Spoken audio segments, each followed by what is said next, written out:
हल्ला करता है। ई तो हमारे के साला कहता खूबे घूमी घूमी हल्ला करता।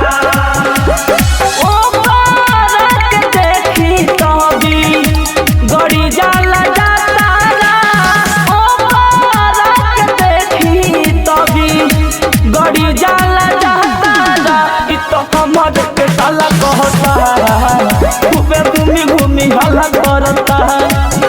ई तो हमारे के साला कहता खूबे घूमी घूमी हल्ला करता।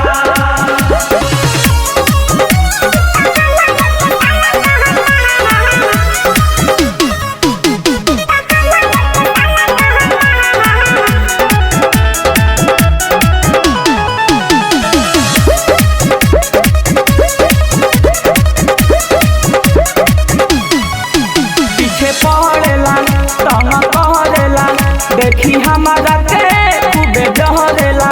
गाड़ी देहरेला मजा लेहरेला लाग लगिया के खूबे खोरेला। पीछे पड़ेला तंग करेला देखी हमारा के खूबे डहरेला। गाड़ी देहरेला मजा लेहरेला लाग लगिया के खूबे खोरेला। एक रात बढ़ गइल बाटे अब खतरा। एक रात बढ़ गइल बाटे अब खतरा। ई तो हमर के साला कहता है खूबे घूमी घूमी हल्ला करता है। ई तो हमारे के साला कहता खूबे घूमी घूमी हल्ला करता।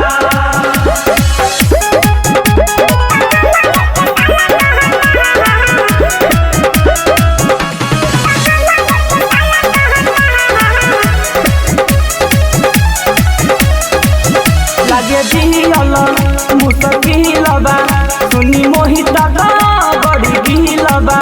सुन विकास तू ही बड़ा खास समझावा ओते गला किल बा। लागे जियल मुश्किल बा सुनी मोहिता का बड़ा गिल बा। सुन विकास तू ही बड़ा खास समझावा ओते गला किल बा। पूरा भइल बाटे खटाना।